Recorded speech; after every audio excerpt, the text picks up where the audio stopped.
One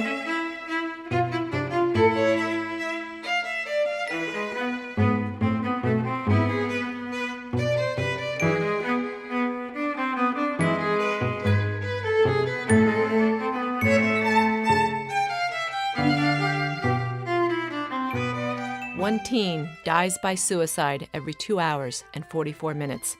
Every year, almost 1 million kids attempt suicide.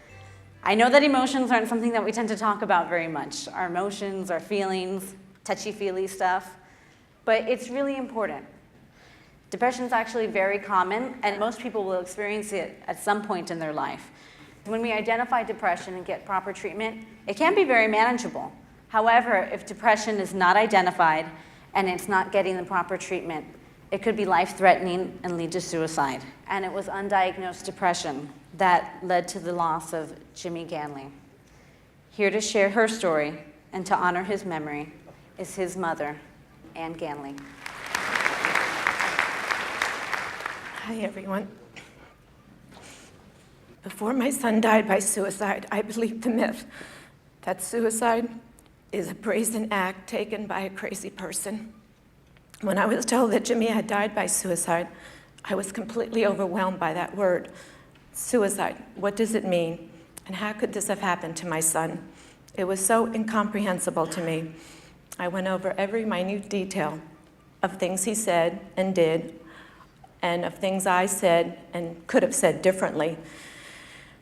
I did not recognize the signs of depression that led to his suicide. Throughout his childhood, Jimmy, our youngest of 3 children, was easygoing. He was energetic. He made friends easily. He was a born athlete. We lavished him with love and attention. He could put you at ease with his wonderful sense of humor and with his commanding good looks and infectious laughter. He seemed to have had it all. Happy birthday to you. Happy birthday to you. Happy birthday, dear Jimmy. Happy birthday to you.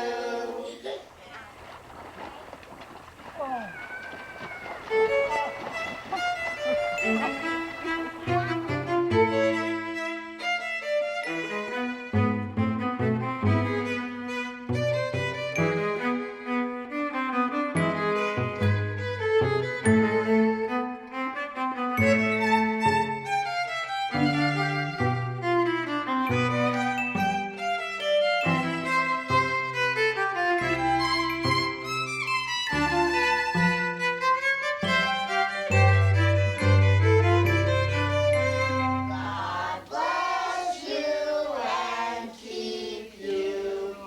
Happy birthday to you. And I would rather have had him in my life for 22 years than never to have known him.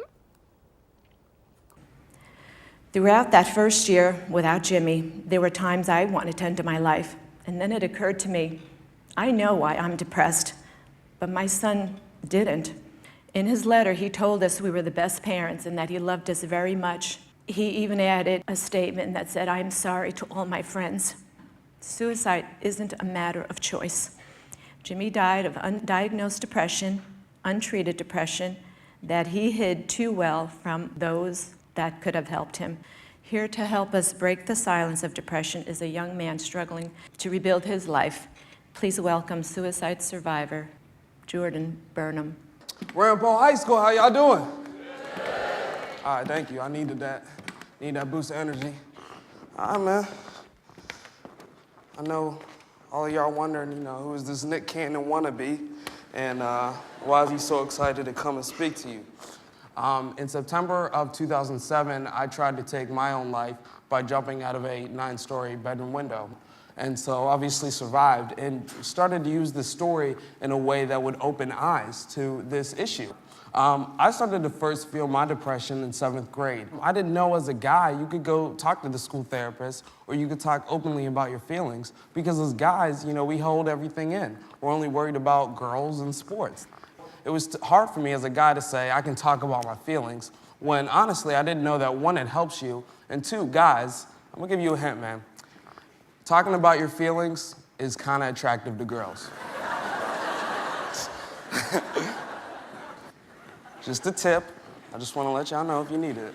So, I got by with 3 different things with my depression. I got by telling jokes, I played sports, and the girls thought I was aight, so I was always dating. Whenever I would tell someone my problems, I always felt like whatever they had to say was so much more important. For instance, I could go to my friend and say, I'm really upset. My grandmother just passed away. They could be like, oh, I'm sorry. OMG. So me and Timmy were fighting, right?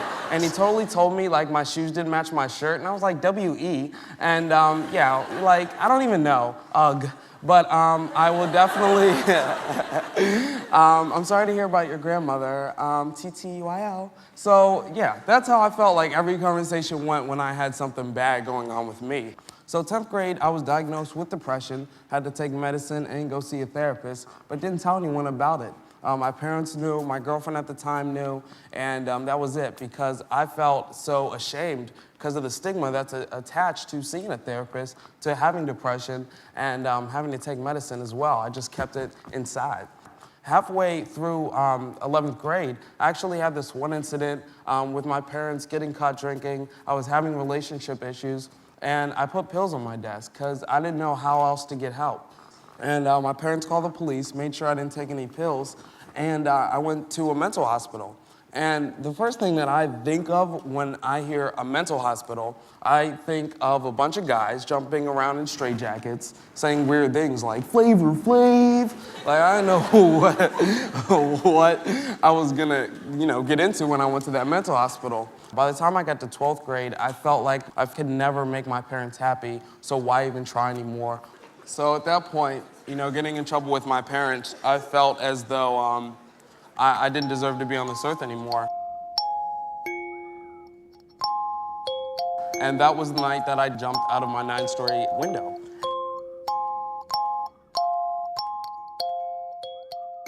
I shattered every bone in my left leg, broke my pelvis, my left wrist, my jaw into 4 different places, bleeding internally from my brain and organs as well. And when I woke up in the hospital, I had no idea what happened. I didn't write a letter, I didn't plan this. This was something that was strictly impulsive. When do you think you actually began becoming depressed instead of just unhappy? I knew something was wrong when it took so much strength to do the little things, like go brush my teeth, go take a shower. I felt like I was coming up and I had weights, on my shoulders for everything that I was doing. The chemical imbalance is so that no matter what you try, you can't make yourself feel better. And when we look at it clinically, we would say if you're feeling pretty bad off more days than not for over a 2-week period, that's a pretty good indicator to get some outside help. It's always important to have somebody like a therapist or like a good friend or a mentor or a parent to kind of help coach you through your life. At what point in a person's life is that person most likely to commit suicide? As far as kids ages 15 to 24, we see it as a 3rd leading cause of death following homicide or accidents. And for college-age students, it's actually the 2nd leading cause of death. And also, we don't really like to use the word commit because commit would imply that it was an active choice. And we don't look at suicide as a choice. Suicide really is just an urge to end an overwhelming psychological pain that one's in. When an individual tries to take their life or they have to go away to help themselves with depression, what would you say to the people around them when they come back? My friends would always have a personal conversation with me to make sure, I was okay. And I think that's huge, to acknowledge what happened and to see how we can comfort you to make sure that you feel better about yourself and that this doesn't hinder you from being a better person. Before you jumped, did you ever think of how much you would be putting your own parents down if you had succeeded? At the time, I felt like I could never make my parents happy when it came to me. And I was blind to the fact that my parents were, proud of me. And I didn't ask them if they were proud of me because I just assumed, everything that I did wrong was just, not good enough. What if, any help you try to give, the person is refusing it? Sometimes people do interventions where they get everybody that loves them to kind of circle up around them and to let them know how much they care. I've stopped 6 people from doing suicide, and it made me depressed because sometimes I can't help them. So how can you help yourself with that? Unfortunately, there's only so much you can do, and it is a lot of pressure to have on your shoulders. So I'd say if you're trying to help a friend, get that support, have someone to talk to. Don't try to do it alone, because it's a lot of pressure to carry. I know sometimes people think that your friends will be mad at you because you told a secret, but these types of secrets can kill. And once somebody's dead, you can't really bring them back, and it's a terrible way to feel.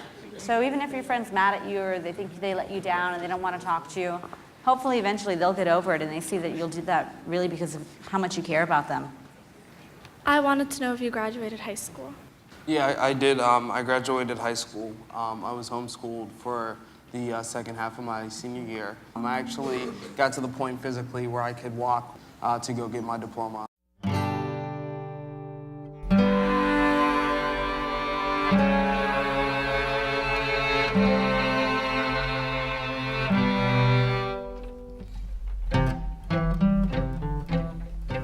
How am I doing today? I still have depression, but I'm able to cope with it better. And, you know, I feel better than I did yesterday. I feel better than I did last week. And depression isn't something I'm going to be able to beat, but it's something that I can feel comfortable with. It's not about the problem or how big the problem is. It's how you interpret it and how you cope with it. The chances are you are going to have a rainy day, but hopefully you can find that umbrella that is right for you and you're open enough to talk about it.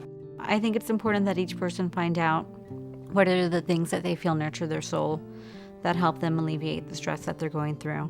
And it might be talking to a friend, or writing in a journal, or listening to music. It just depends on each person. I have to get into college. I have to keep my grades up, and I also have to do well in sports. So, like, my parents expect a lot out of me, and it's a lot of pressure. Boys handle emotions a lot differently than girls, because I know me and my friends, we will talk for hours and hours about how we feel and what's making us upset, but then boys will internalize the feeling more and they won't talk, and they think it's too girly to talk about things or to express their feelings. You can get help, and there is ways to cope with things, and you don't have to deal with everything on your own, and you're not the only one feeling depressed. If you're going through a rough time, I'd love for it to be really natural and welcome, that people would go ahead and get the support that they deserve. Seeing a real mother speaking in front of us, going through the, very, very emotional, almost crying, it sort of presents a mental picture in my head of what if my mother was standing up there talking about me. Statistics were showing that young men had such a high incidence of depression, and people just didn't talk about it. So I just wanted to stop that.